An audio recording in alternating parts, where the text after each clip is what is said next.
दोस्तों नमस्कार। क्या सरकार फंस रही है? क्या सरकार फंसती चली जा रही है? क्या सरकार ने जो ताना बाना खुद को बचाने के लिए बुना, अब वही ताना बाना उसके गले की हड्डी बन रहा है? दरअसल सुप्रीम कोर्ट के सामने जासूसी मसले को लेकर सरकार के तर्क और सरकार के जो तथ्य हैं वह दोनों सरकार को शिकंजे में कसते चले जा रहे हैं। यह पहला मौका है कि सुप्रीम कोर्ट ने सरकार को नोटिस थमा दिया है और बहुत साफ तौर पर कहा है, आपको जो कहना है नया हलफनामा दाखिल कीजिए।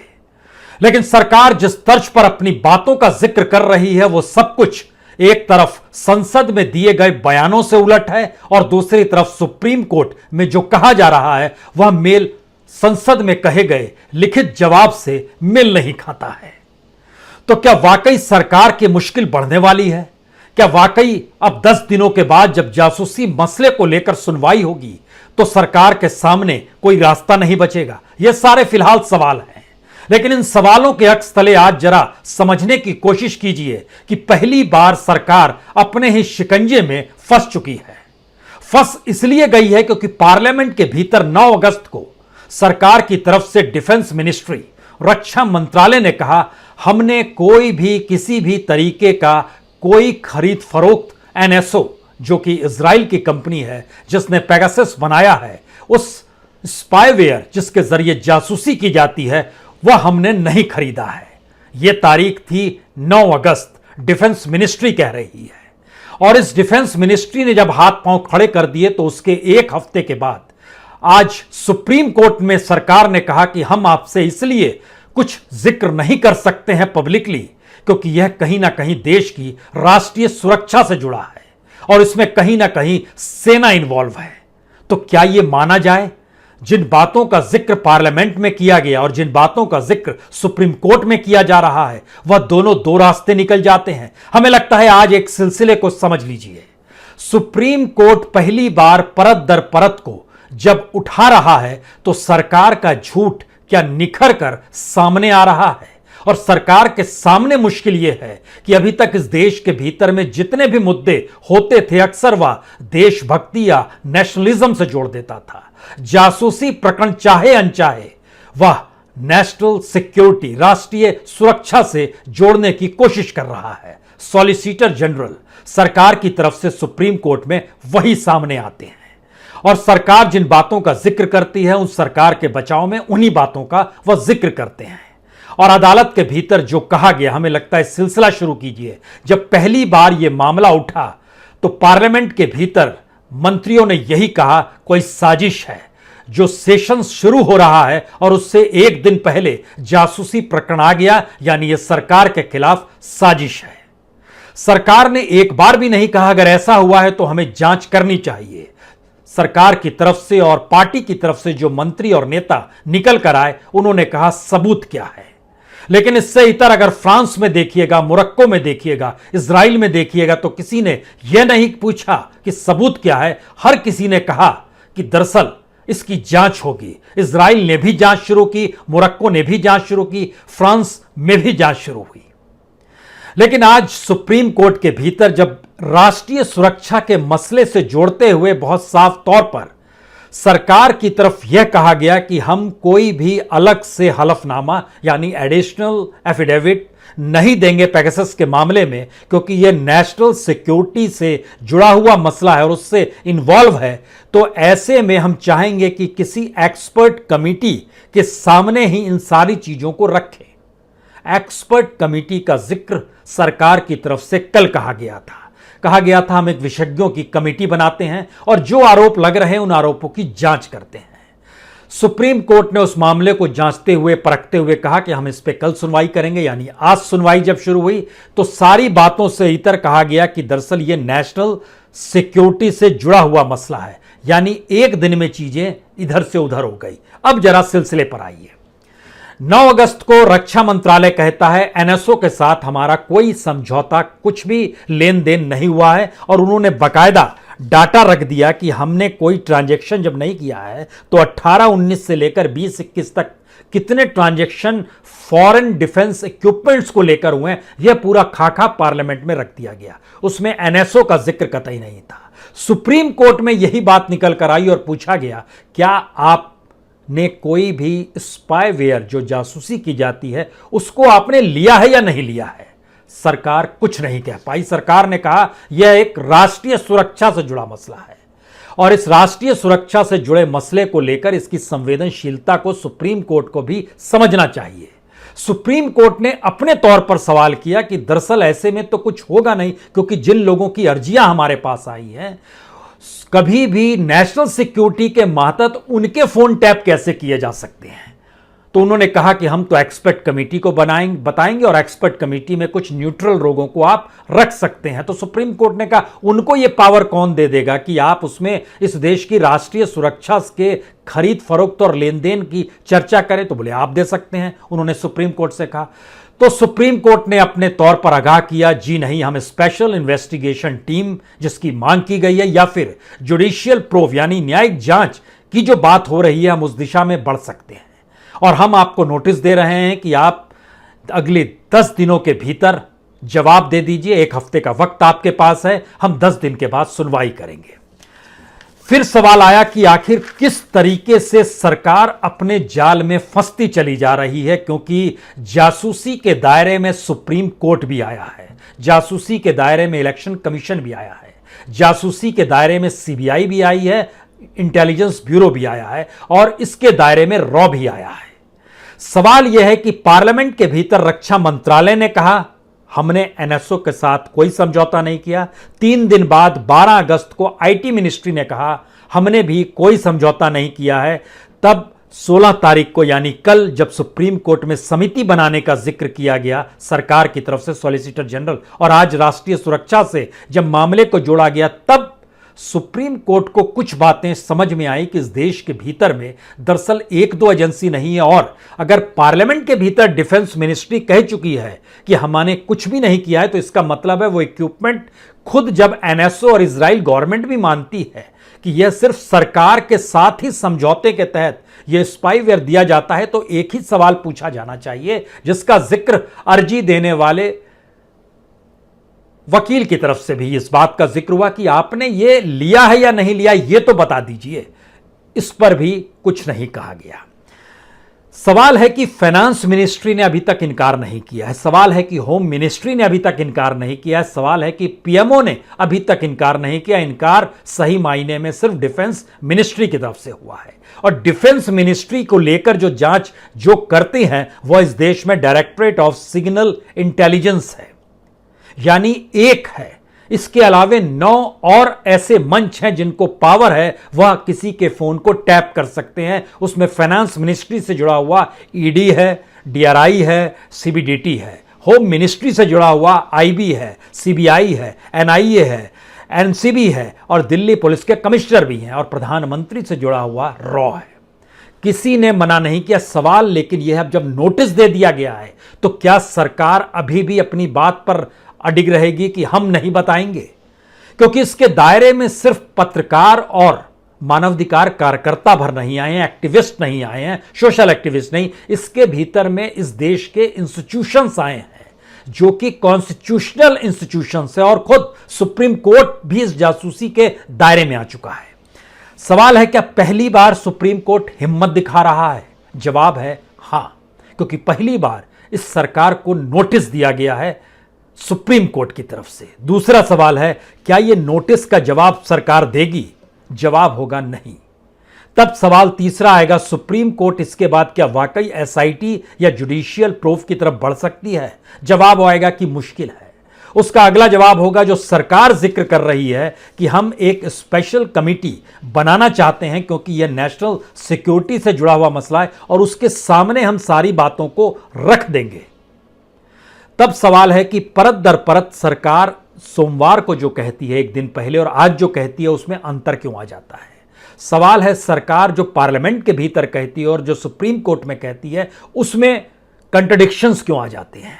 सवाल है कि जिस सॉलिसिटर जनरल ने जिन बातों का जिक्र किया उसमें इस बात का जिक्र क्यों नहीं किया कि दरअसल दूसरे देशों में सबूत नहीं मांगे गए, भारत के भीतर सबूत क्यों मांगे जा रहे हैं? क्योंकि भारत के भीतर तो बड़ी तादाद में ऐसे इंस्टीट्यूशंस इसके दायरे में आए हैं जहां पर उनके फोन टैप किए गए और उन फोन टैप करने की फॉरेंसिक रिपोर्ट आ गई है। यह फॉरेंसिक रिपोर्ट इजराइल में भी आई है और यह फॉरेंसिक रिपोर्ट फ्रांस में भी आई है। इसी के बाद इजराइल ने और एनएसओ ने अपने तौर पर कई देशों के साथ जो पेगासस स्पाईवेयर दिया था उस पर रोक लगा दी और कहा अब आप इसका इस्तेमाल नहीं करेंगे। अगर यह फॉरेंसिक रिपोर्ट सही नहीं होती तो वो क्यों रोक लगाता। दूसरी बात, अगर फ्रांस की फॉरेंसिक रिपोर्ट भी आ गई और उसमें भी इस बात का जिक्र है कि कहीं मोरक्को के किसी एक एजेंसी ने फ्रांस के राष्ट्रपति से लेकर वहां के कई कैबिनेट मिनिस्टर्स के फोन को टैप किया और फॉरेंसिक रिपोर्ट बताती है यह सही है, तो फिर भारत में सरकार एनएसओ को बचाने की दिशा में यह क्यों कर रही है कि सबूत क्या है, और इस बात पे खामोशी क्यों बरत रही है कि दरअसल हमने खरीदा है या नहीं खरीदा, या हम इस्तेमाल करते हैं या नहीं करते हैं, हम नहीं बताएंगे। एक शब्द है इसके लिए, नेशनल सिक्योरिटी। ध्यान दीजिए, इस देश में नेशनलिज्म और राष्ट्रभक्ति के नाम पर जब धारा 370 का जिक्र हुआ तब भी नेशनलिज्म का जिक्र हुआ, आर्टिकल 35A जिक्र हुआ तब भी हुआ, CAA NRC आया तब भी नेशनलिज्म का जिक्र हुआ, नोटबंदी आती है तब भी नेशनलिज्म का जिक्र होता है, GST लाया जाता है तो भी नेशनलिज्म का जिक्र होता है, यहां तक कि किसान आंदोलन को खारिज करना है तो भी इसको देश और नेशनलिस्ट एस्पेक्ट के खिलाफ बताया जाता है। यानी एक ऐसी परिस्थिति के भीतर में जासूसी का मसला जब सुप्रीम कोर्ट के सामने है, अब सवाल यह है अगर सुप्रीम कोर्ट ने नोटिस भेजने की हिम्मत दिखा दी तो क्या वाकई अब उसके आगे वो कार्रवाई कर पाएगी? यह सवालिया निशान शायद सबको परेशान कर रहा होगा। क्या वाकई सुप्रीम कोर्ट इतने आगे बढ़ सकती है? लेकिन इसका अगला सवाल यह है कि क्या वाकई जो देश की सुरक्षा से समझौता करने का सवाल जो सरकार उठा रही है और सॉलिसिटर जनरल ने कहा, उसमें सुप्रीम कोर्ट में चीफ जस्टिस ऑफ इंडिया ने कहा हम नहीं चाह रहे हैं कि आप देश की सुरक्षा से कोई समझौते का जिक्र कीजिए, या सवाल सिर्फ इतना है कि जो आरोप लगाए जा रहे हैं और उन आरोपों के दायरे में जो लोग आ रहे हैं वह इस देश की सुरक्षा के लिए खतरा नहीं है। तो आपको उसका जवाब और उसके काउंटर में जो आपको एफिडेविट दाखिल करनी है वो करनी चाहिए, बतानी चाहिए, जिससे बातें और क्लियर हो पाए कि सरकार क्यों नहीं बताना चाहती है, या फिर सरकार ने कुछ किया ही नहीं है। कुछ किया है या नहीं किया इस पर भी खामोशी, और सरकार क्यों नहीं बताना चाहती है इस पर भी खामोशी। यह परिस्थिति धीरे धीरे सरकार के गले में शिकंजा कस रही है, क्योंकि सुप्रीम कोर्ट एक बात को समझ रहा है और भारत के कॉन्स्टिट्यूशन भी इस बात की भी इजाजत देता है कि अगर कॉन्स्टिट्यूशनल इंस्टीट्यूशंस भी अगर सरकार जासूसी के दायरे में ले आए तो फिर स्थिति इस देश के भीतर में संवैधानिक तौर पर नाजुक है, और ऐसे में सुप्रीम कोर्ट व्याख्या कर सकता है और राष्ट्रपति के पास भी इस नोटिस की एक कॉपी को भेजते हुए आग्रह कर सकता है कि आप भी इस पर कार्रवाई करने की दिशा में आइए, क्या करना है। क्योंकि पार्लियामेंट के भीतर जिसके पास बहुमत है उसने क्या कुछ कहा, किस रूप में कहा, जो कहना है हर बार कहा गया, वो डिफेंस मिनिस्ट्री की तरफ से लिखित हो या आईटी मिनिस्ट्री की तरफ से हो। आईटी मिनिस्ट्री का कहा हुआ तो उसकी अपनी साइट से भी हटा लिया गया है। अब देखिए इसके एक एक पॉइंट पे आइए। अगर मिलिट्री इक्विपमेंट का इस्तेमाल हो रहा है तो उसका जो पर्पस है अगर हम जानकारी दे देंगे तो वो सॉल्व नहीं हो पाएगा। पहली बार सुप्रीम कोर्ट के भीतर सरकार ने एक इशू के बारे में अपनी बात को छुपाते हुए इस बात का जिक्र किया कि मिलिट्री जब उपयोग करती है पेगासस जैसे किसी भी इक्विपमेंट का, तो उस इक्विपमेंट के बारे में अगर जानकारी आ जाएगी कि इस इक्विपमेंट का जिक्र कर रहे हैं तो टेररिस्ट ऑर्गेनाइजेशन जो कि अपने स्लीपर सेल से बात करते हैं वह अपने कम्युनिकेशन को बदल लेंगे। जिक्र हो रहा है जर्नलिस्टों की जासूसी क्यों हुई, जिक्र हो रहा है इस देश के भीतर में इंस्टीट्यूशंस में बैठे हुए सीनियर पदों पर बैठे लोगों की जासूसी क्यों हुई, जिक्र हो रहा है विपक्ष के नेता राहुल गांधी की जासूसी क्यों हुई, जिक्र हो रहा है कि ऐसे इंस्टीट्यूशंस जिनको खुद भी ये पावर है कि वह जासूसी कर सकते हैं, फ़ोन टैप कर सकते हैं, उनके अधिकारियों के भी फ़ोन टैप किए गए, चाहे वो CBI हो, चाहे IB हो, चाहे रॉ हो। ऐसी परिस्थिति में यह एक कॉन्स्टिट्यूशनल क्राइसिस तो नहीं है, क्योंकि सवाल मिलिट्री इक्विपमेंट्स को सामने लाने भर का नहीं है। सवाल यह है क्या ये मिलिट्री इक्विपमेंट उपयोग कर रही थी, और अगर कर रही थी और पेगासस के नाम भर से अगर टेररिस्ट ऑर्गेनाइजेशन और स्लीपर सेल अपने कम्युनिकेशन को बदल देंगे तो क्या दुनिया में कोई दूसरे इक्विपमेंट्स भी हैं जिनके जरिए जासूसी की जाती है? क्योंकि यह पूरी तरीके से एक मिलिट्री इक्विपमेंट है जो पेगासस है, और मिलिट्री इक्विपमेंट को लेकर इजराइल और एनएसओ का बहुत साफ कहना है कि दरअसल ये किसी भी देश में किसी भी एजेंसी को नहीं दिया जाता है, बल्कि सरकार से जुड़ी हुई एजेंसियों को ही दिया जाता है। और उस एजेंसी के दायरे में जब इस देश में 4 ही विभाग हैं, उसमें एक पीएमओ है, एक मिलिट्री है, एक होम मिनिस्ट्री है और एक फाइनेंस मिनिस्ट्री है। अगर इनके बजट से खरीदा गया या नहीं खरीदा गया, अगर ये बजट में भी नहीं आता है, दिखाई नहीं देता है, लेकिन इसका इस्तेमाल हुआ है, ये जब फॉरेंसिक रिपोर्ट बता रही है, तो इसका मतलब यह है कि इजराइल भी इसके दायरे में आ जाएगा कि आपने क्या ऐसे इक्विपमेंट का उपयोग करने के लिए अपनी विदेश नीति और अंतर्राष्ट्रीय कूटनीति का हिस्सा बनाया हुआ है? जो आपके करीब होगा उसके साथ आप डील कर लेंगे, यह सवाल भी कल उठ जाएंगे। तो शायद सुप्रीम कोर्ट के सामने 3 बड़े सवाल आकर खड़े हो गए हैं। पहला, जब सरकार की तरफ से बार बार इस बात का जिक्र होगा कि यह नेशनल सिक्योरिटी का मसला है, तब सुप्रीम कोर्ट क्या कहेगा? दूसरा, जब मिलिट्री इक्विपमेंट के तौर पर नाम बता पाने की स्थिति में सरकार नहीं आएगी, तब सुप्रीम कोर्ट क्या करेगा? और तीसरा, जब इस देश के भीतर में संविधान इजाजत और समानता के न्याय का जिक्र करता है, तो क्या वाकई सुप्रीम कोर्ट इस नोटिस से आगे बढ़ते हुए जुडिशियल जांच, न्यायिक जांच की दिशा में बढ़ जाएगा, या स्पेशल इन्वेस्टिगेशन टीम के गठन की दिशा में बढ़ जाएगा, या फिर वो समझौता कर लेगा कि सरकार जिस विशेषज्ञों की कमिटी का जिक्र कर रही है उसी कमिटी पर केंद्रित कर दिया जाए और उसमें कुछ लोगों को किनको रखा जाना चाहिए यह दरख्वास्त करे उन अर्जी देने वाले लोगों से जिन्होंने सुप्रीम कोर्ट का दरवाजा खटखटाया है। उसमें जर्नलिस्ट हैं, एक्टिविस्ट है, एडिटर्स गिल्ड है, और इन सब के समानांतर एक बड़ी महत्वपूर्ण बात यह भी है कि आरएसएस से जुड़े हुए गोविंदाचार्य ने भी 2019 में, जिसका जिक्र सुप्रीम कोर्ट कर रहा था, 2019 में आपने एफआईआर दर्ज क्यों नहीं कराई? दरअसल 2019 में दरवाजा खटखटाया गोविंदाचार्य ने सुप्रीम कोर्ट का था। उस समय जो व्हाट्सएप के जरिए जानकारी निकल कर आई थी कि इस देश में कुछ फोन टैप किए जा रहे हैं, तो अब गोविंदाचार्य जी का कहना है कि दरअसल अब तो आपको किसी भी हालत में फेसबुक, व्हाट्सएप और पेगासस सॉफ्टवेयर जो है इनके खिलाफ एफआईआर करवा के इनको राष्ट्रीय जांच एजेंसी एनआईए के मातहत जांच होनी चाहिए। यह एक नया दरवाजा खोलता है, एक नया डायमेंशन देता है। यानी सुप्रीम कोर्ट का जो पहला सवाल था कि आपने एफआईआर 2019 में क्यों नहीं कराई, तो 2019 में सुप्रीम कोर्ट का ही दरवाजा अर्जी के जरिए गोविंदाचार्य जी ने खटखटाया था। अब इस पूरे प्रोसेस को जब आप समझेंगे तो क्या वाकई सरकार नेशनलिज्म और नेशनल सिक्योरिटी के नाम पर कुछ भी करने पर आमदा तो नहीं है? क्या वाकई इस देश के भीतर में नेशनल सिक्योरिटी के नाम पर कुछ भी किया जा सकता है? और अगर किया जा सकता है और यह बात निकल कर आएगी तो लोगों का भरोसा कहीं सुप्रीम कोर्ट से भी डिगने तो नहीं लगेगा।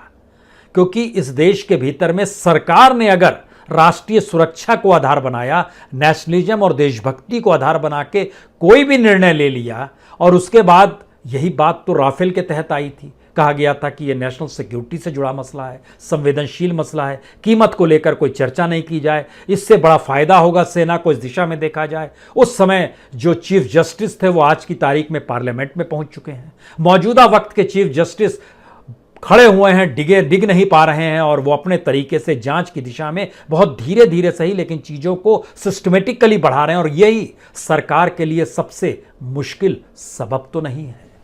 सवाल सिर्फ इतना भर है, क्या वाकई इस देश के भीतर में अगर कॉन्स्टिट्यूशन और कॉन्स्टिट्यूशन इंस्टीट्यूशंस खुले तौर पर काम कर रहे हैं, तो अगले 10 दिनों के बाद सरकार का हलफनामा और सुप्रीम कोर्ट का निर्णय शायद उस दिशा में ले जाएगा जहां सरकार के लिए मुश्किल पैदा होने वाली है। लेकिन अगर इस देश में कॉन्स्टिट्यूशन इंस्टीट्यूशंस भी सरकार के साथ मिलकर चीजों को टालने की दिशा में ले जा रहे हैं, तो फिर जैसे सरकार को लेकर आस्था डिगी है इस देश में लोगों की, उसी तरीके से आस्था डिगेगी इस देश के कॉन्स्टिट्यूशन इंस्टीट्यूशंस को लेकर भी, और सुप्रीम कोर्ट को लेकर भी बहुत सारे सवाल लोगों के जहन में होंगे, क्योंकि उसके बाद कौन सा रास्ता बचता है ये कोई नहीं जानता है। लेकिन फिलहाल कुछ देर के लिए सही लेकिन खुश रहिए, इस बात से खुश रहिए कि सरकार को नोटिस किया है, और नोटिस इस आधार पे गया है कि आप जो नेशनल सिक्योरिटी का जिक्र बार बार कर रहे हैं उसको इस रूप में मत लाइए कि सुप्रीम कोर्ट काम ही ना कर सके, क्योंकि नेशनल सिक्योरिटी शब्द कहते ही ऐसा लगता है कि सुप्रीम कोर्ट के जजेस जो हैं अब कुछ ना करें, सिर्फ सरकार की बात को मान लें, चाहे वह कुछ भी निर्णय ले और किसी भी तरीके से इस देश के लोगों की निजता का उल्लंघन करे, जासूसी करे या फिर अपने तरीके से कोई भी निर्णय लेते हुए किसी भी दिशा में बढ़ जाए जो पार्लियामेंट में खुले तौर पर हो रहा है। क्या वो सुप्रीम कोर्ट में हो सकता है? फिलहाल लगता नहीं है। दिशा सरकार के लिए मुश्किल वाली है, बहुत साफ लग रहा है। तो क्या मोदी सरकार के गले की हड्डी बन चुका जासूसी कांड सुप्रीम कोर्ट के निर्णयों और सुप्रीम कोर्ट के एक के बाद एक हस्तक्षेप के साथ सरकार को एक ऐसे शिकंजे में कस लेगा जहां पर इस देश के भीतर में बड़ा सवाल सरकार की मौजूदगी और सरकार द्वारा किए गए जासूसी प्रकरण में सरकार की गद्दी तो नहीं डिगा देगा? यह भी एक सवाल है। यह एक अलग सवाल है। इस देश के भीतर में दो गद्दी जा चुकी है जासूसी प्रकरण को लेकर, मुख्यमंत्री की भी और प्रधानमंत्री चंद्रशेखर की भी। बहुत बहुत शुक्रिया, बहुत बहुत शुक्रिया।